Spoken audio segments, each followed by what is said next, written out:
Welcome everyone on my YouTube channel. आज हम देखते हैं एवरेज कैसे निकालते हैं किसी दिए हुए क्वेश्चन में। ठीक है, तो एवरेज बहुत ज़्यादा एग्जाम्स में पूछ जाते हैं कि एवरेज कैसे निकाला जाता है दिए हुए क्वेश्चन में।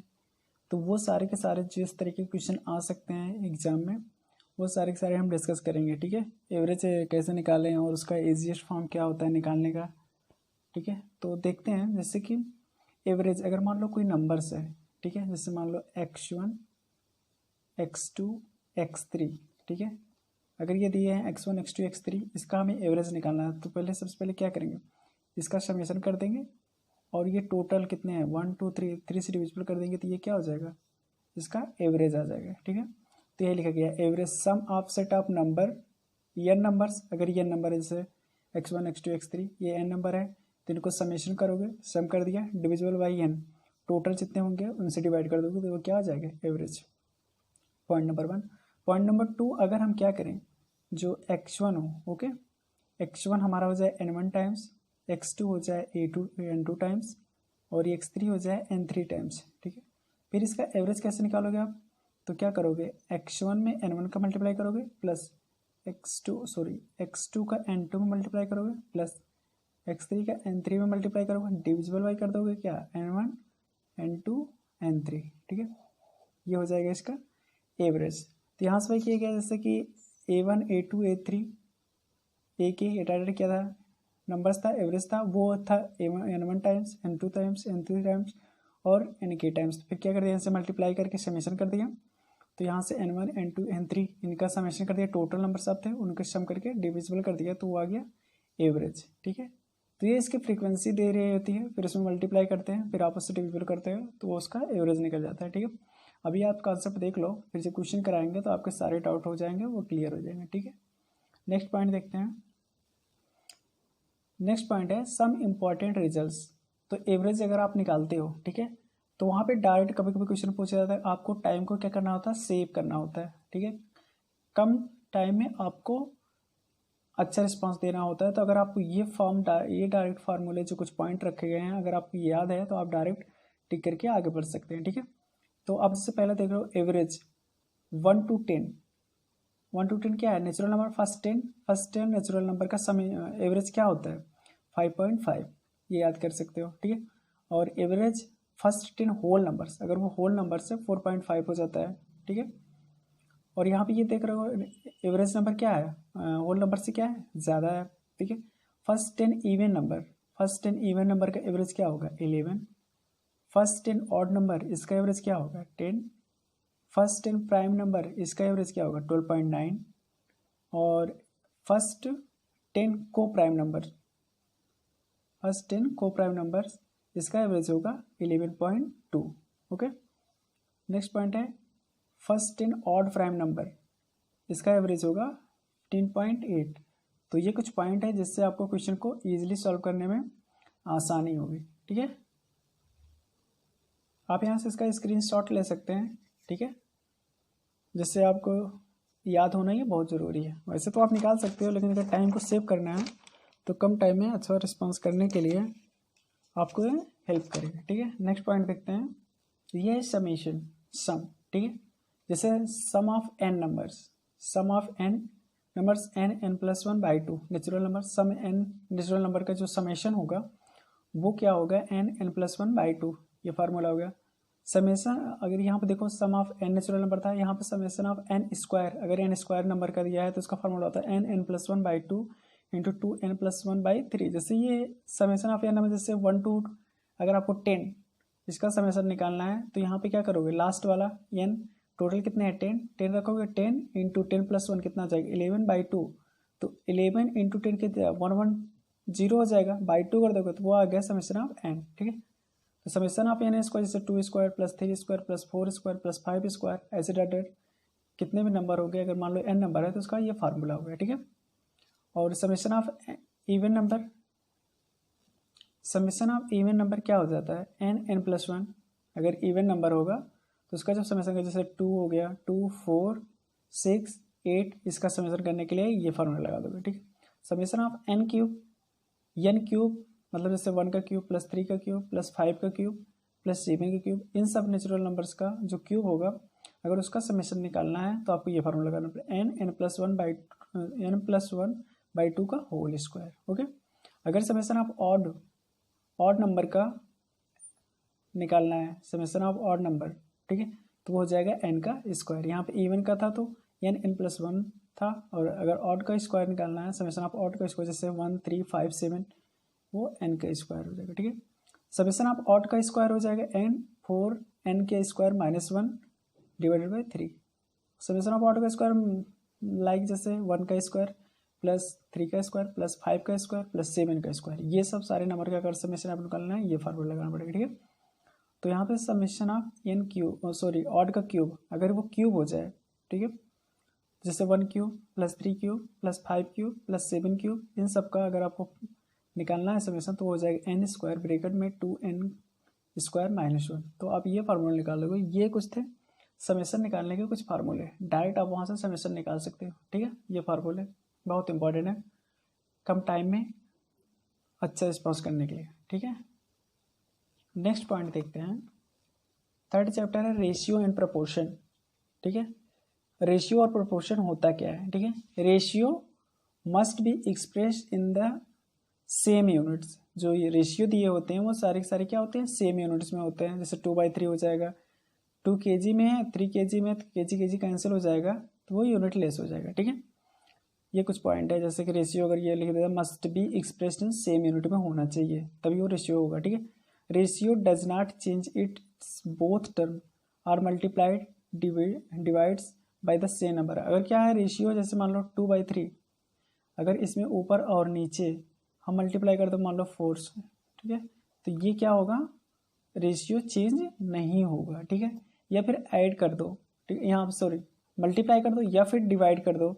अगर 2/3 कर रहे हो और यहाँ 3/3 कर रहे हो तो ये नंबर कोई चेंज नहीं होगा। ठीक है,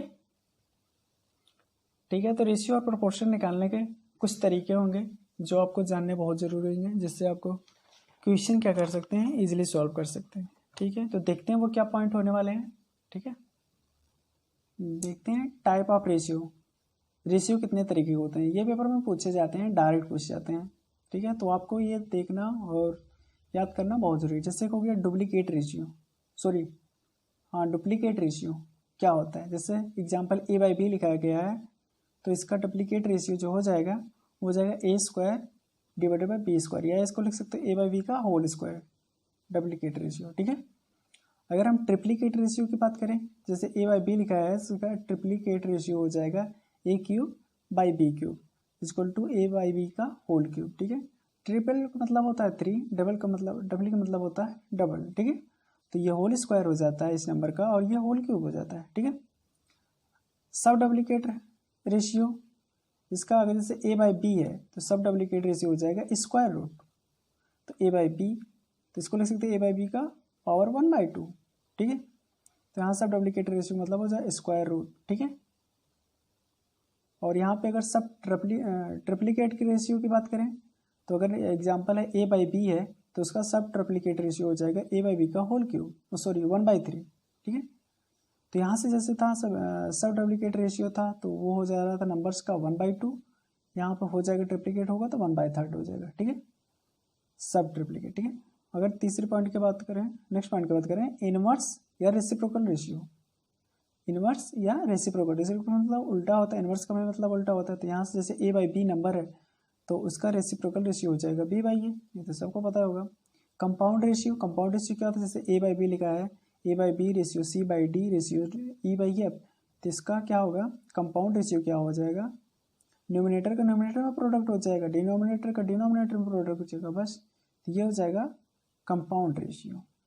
ठीक है, तो ये थे टाइप ऑफ रेशियो। रेशियो कितने तरीके को मैंने बता दिया, डुप्लीकेट रेशियो, ट्रिप्लीकेट रेशियो, सब डुप्लीकेट रेशियो, सब ट्रिप्लीकेट रेशियो, इनवर्स या रेसिप्रोकल रेशियो, कंपाउंड रेशियो। आप ये स्क्रीनशॉट ले लीजिए। ठीक है, नेक्स्ट पॉइंट देखते हैं, some basic formula of proportion. तो हमने रेशियो देख लिया, अब हम क्या करते हैं प्रोपोर्शन देखते हैं। जैसे लिखा है a/b मान पाते हैं c/d, तो इसको क्या लिख सकते हैं a/b इक्वल टू c/d। ठीक है, तो ये हो जाएगा A by B is equal to C by D, ठीक है। फोर्थ प्रपोर्शन एक्स, तो यहाँ से ए रेशियो बी समानुपाती सी रेशियो एक्स, तो यहाँ से हो जाएगा A by B is equal to C by X, fourth, ठीक है। तो एक्स निकालना है, एक्स इज इक्वल टू हो जाएगा, क्रॉस मल्टीप्लाई कर दोगे तो हो जाएगा B into C divided by A. अगर हम थर्ड प्रपोर्शन की बात करें तो ए रेशियो बी पाते बी रेशियो एक्स, तो यहाँ से हो जाएगा A by B is equal to B by X, ठीक है। तो यहाँ से एक्स की वैल्यू हो जाएगा बी स्क्वायर बाई ए, यहाँ याद रखना है यहाँ बी बी हो गया है, ठीक है। अगर हम मीन प्रपोर्शन की बात करें तो ए रेशियो एक्स तो एक्स रेशियो बी, तो यहाँ से हो जाएगा ए बाई एक्स। ये देखो यही सारे के सारे फार्मूले लग रहे हैं, जैसे ए बाई बी हो जाता है, सी बाई डी हो जाता है, ठीक है। तो वहाँ पर जो नंबर हो जाएगा ए बाई एक्स हो जाएगा, देखो, और ये हो जाएगा एक्स बाई बी। तो क्रॉस मल्टीप्लाई कर दोगे तो क्या हो जाएगा, x into x x square हो जाएगा, ए इंटू बी हो जाएगा, एक्स स्क्वायर हटाओगे तो एक्स इक्वल टू हो जाएगा स्क्वायर रूट ए बी। तो ये कुछ फार्मूले थे प्रपोर्शन के, ठीक है। नेक्स्ट पॉइंट देखते हैं, प्रॉपर्टीज ऑफ प्रपोर्शन, ठीक है। इसकी क्या क्या प्रॉपर्टीज होती हैं प्रपोर्शन के, ठीक है। तो अगर लिखा गया है if A by B equal to C by D है, अगर A by B equal to C by D है तो ये होता है कंपोनेंडो, ठीक है। कंपोनेंट क्या हो जाता है, यहाँ से देखो A plus B divided by B equal to C plus D by D ना। तो ये इसकी प्रॉपर्टी होती है। क्या करोगे, देखो मैंने बोला क्या है, ए है, ए में बी जोड़ दो और यहाँ सी में डी जोड़ दो, ठीक है। और यहाँ से डिवेंडो क्या हो जाता है, A minus B divided by B, यहाँ से equal to C minus D divided by D. यहाँ पे प्लस किया, यहाँ पे माइनस किया, अगर दोनों एक साथ कर दिया जाए कंपोनेंडो एंड डिवाइडेंडो, ठीक है। कंपोनेंडो और डिवाइडेंडो अगर दोनों एक साथ किया जाए तो यहाँ से सबसे पहले क्या, सी में कंपोनेंडो में क्या करते थे, ऐड करते थे, और डिवाइडेंडो में क्या करते थे, डिफरेंस करते थे। तो यहाँ से हो जाएगा, अब समेशन भी हो जाएगा और डिफरेंस भी हो जाएगा, वही तो इधर भी करना है, तो c plus D by c minus d, ठीक है। अगर ऐसा लिखा गया ए बाई बी, ठीक है, तो इसको क्या लिख सकते हो, A plus C by B plus D is equal to A minus C divide by B minus D. ये कुछ प्रॉपर्टी है, नंबर्स में अगर दिया रहता है ऐसा चेंजिंग आता है तो आपको देख के घबराना नहीं है, आपको ये प्रॉपर्टी याद करनी है और इसमें आपको लगाना है, ठीक है। इस पर जब क्वेश्चन हम करवाएंगे तो आपको ये सारे के सारे जो डाउट हो रहे हैं अभी, जैसे मान लो कोई क्वेश्चन समझ में नहीं आ रहा है आंसर, तो तभी आप बस याद रखिए, इसके बाद जब क्वेश्चन कराएंगे तो आपके जो सारे डाउट होंगे वो क्लियर हो जाएंगे, ठीक है। तो नेक्स्ट पॉइंट देते हैं। तो नेक्स्ट कॉन्सेप्ट है पार्टनरशिप। पार्टनरशिप क्या होता है, जब कोई आप बिजनेस स्टार्ट करते हो तो आपको किसी एक पार्टनर की ज़रूरत होती है जिससे आपकी बिजनेस थोड़ा ईजिली चलता है और जल्दी डेवलप होता है, ठीक है। तो उसके लिए होता है, जैसे कि पार्टनरशिप में क्या होते हैं, दो तरीके से पार्टनर होते हैं, एक को बोलते हैं हम वर्किंग पार्टनर, दूसरे को बोलते हैं स्लीपिंग पार्टनर। तो वर्किंग पार्टनर क्या होता है, invest money plus care business, वो क्या करता है, मनी भी लगाता है और बिजनेस की देख रेख भी करता है, ठीक है। तो वो बोलते हैं वर्किंग पार्टनर, ठीक है। स्लीपिंग पार्टनर क्या करता है, इन्वेस्ट मनी ओनली। तो स्लीपिंग पार्टनर वो पार्टनर होता है जो केवल मनी को इन्वेस्ट करता है, ठीक है।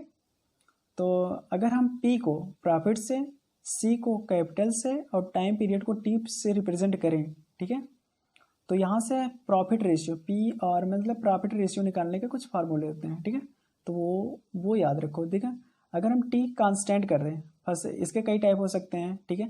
तो प्रॉफिट रेशियो निकालने के कई टाइप होते हैं। सबसे पहले फर्स्ट देखते हैं, अगर हमारा टाइम कांस्टेंट कर दिया यानी टाइम पीरियड हमारा कांस्टेंट हो जाए तब प्रॉफिट रेशियो कैसे निकालते हैं, तो वो हो जाता है C1 ratio C2 ratio C3 dot dot ये, मतलब जो कैपिटल होगा उन कैपिटल का जो रेशियो होगा वो हो जाएगा प्रॉफिट रेशियो, अगर हमारा टाइम पीरियड कांस्टेंट होता है। दूसरा, अगर हम कैपिटल को कांस्टेंट कर दें, तो कैपिटल को कांस्टेंट करते हैं जो टाइम पीरियड का रेशियो होगा, जो टाइम पीरियड का रेशियो होगा वो क्या देगा, प्रॉफिट रेशियो होगा।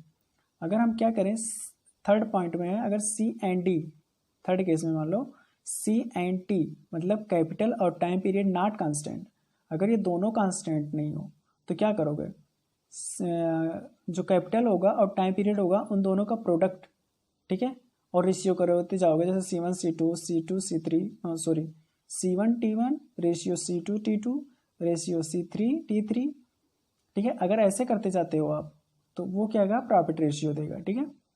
मल्टीपल इन्वेस्ट, पहले तो था सिंगल इन्वेस्ट, अगर हम मल्टीपल इन्वेस्ट कर दें तो प्रॉफिट रेशियो हो जाएगा summation of C1 T1 ratio summation of C2 T2 ratio dot dot, ऐसे करते जाएंगे तो आपको यहाँ से प्रॉफिट रेशियो मिलते जाएंगे। तो मतलब मैंने बता दिया चार केसेस, अगर हमारा टाइम कांस्टेंट हो सकता है और कैपिटल कांस्टेंट हो सकता है, या कैपिटल और टाइम दोनों कांस्टेंट ना हो, और या मल्टीपल इन्वेस्ट किया जाए तो उसके अलग अलग फार्मूले होते हैं प्रॉफिट रेशियो निकालने का। ठीक है, ऐसा क्वेश्चन में पूछा जा सकता है। ठीक है, तो आप वो क्वेश्चन देखोगे तो आपके सारे डाउट क्लियर हो जाएंगे वहाँ से। ठीक है, फोर्थ चैप्टर है परसेंटेज। ठीक है, परसेंटेज भी बहुत सारे क्वेश्चन बनते हैं एप्टीट्यूड में। ठीक है, तो देखते हैं परसेंटेज कैसे निकालते हैं। तो परसेंटेज निकालने का जो पहला फार्मूला होता है, percentage is equal to value obtained या obtained value divided by total value. ठीक है, इनटू 100। ऐसा करते हो तो आपको परसेंटेज निकल जाता है, या ऐसे को ऐसे लिख सकते हो, obtained value divided by total value into 100, तो ये हो जाता है परसेंटेज। ठीक है, तो ये परसेंटेज निकालने के फार्मूले हैं। ठीक है, नेक्स्ट पॉइंट है शॉर्टकट मेथड, जैसे बोल सकते हो। तो नंबर 1 पॉइंट है A, if A X percentage greater than B. अगर ऐसा क्वेश्चन में दे दिया जाए A X percentage greater than B, तो बी लेस देन ए, तो बी ए से कितना परसेंटेज लेस होगा, ये आपका क्वेश्चन मार्क होगा।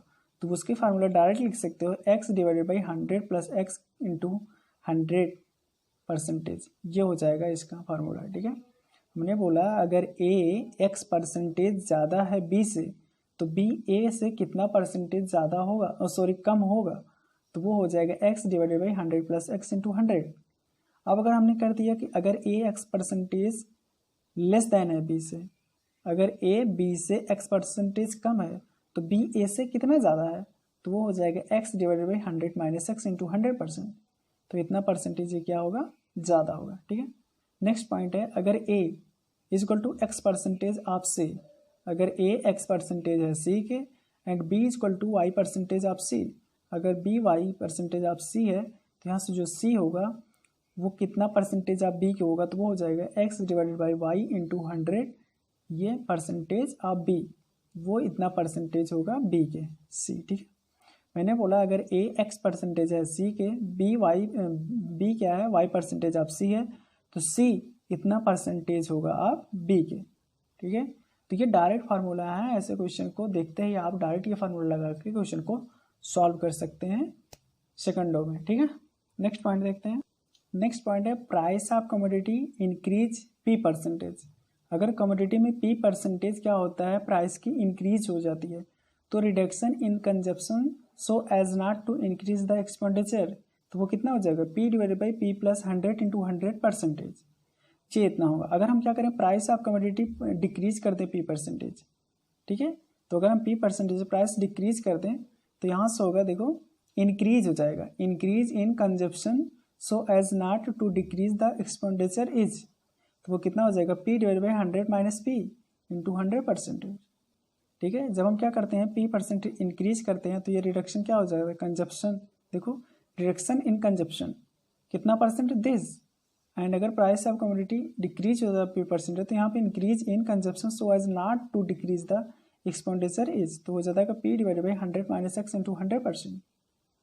ठीक है, नेक्स्ट पॉइंट देखते हैं। नेक्स्ट पॉइंट है इफ नंबर इंक्रीज और decrease x percentage and y percent.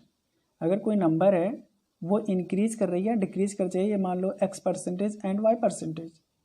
ठीक है, तो यहाँ से जो टोटल चेंज होगा X plus Y plus X into Y divided by 100%।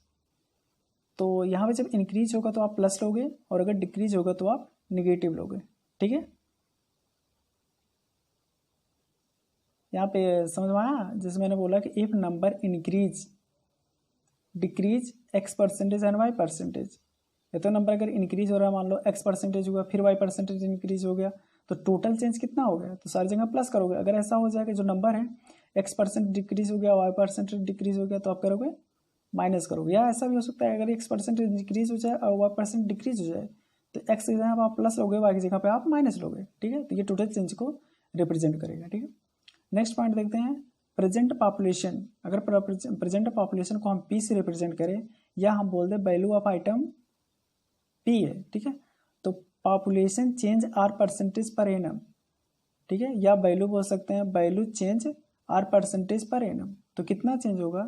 तो नंबर 1 देखते हैं, अगर पॉपुलेशन आफ्टर एन ईयर्स, तो एन ईयर्स में पॉपुलेशन कितना हो जाएगा, तो उसका फार्मूला होगा P 1 plus R divide by 100 into N, 100 की पावर एन। ठीक है, तो यहाँ से पी फॉर क्या है, पॉपुलेशन, और आर हमारा क्या है, पॉपुलेशन जो चेंज होगा आर परसेंटेज पर एनम, इसकी पावर एन, ठीक है।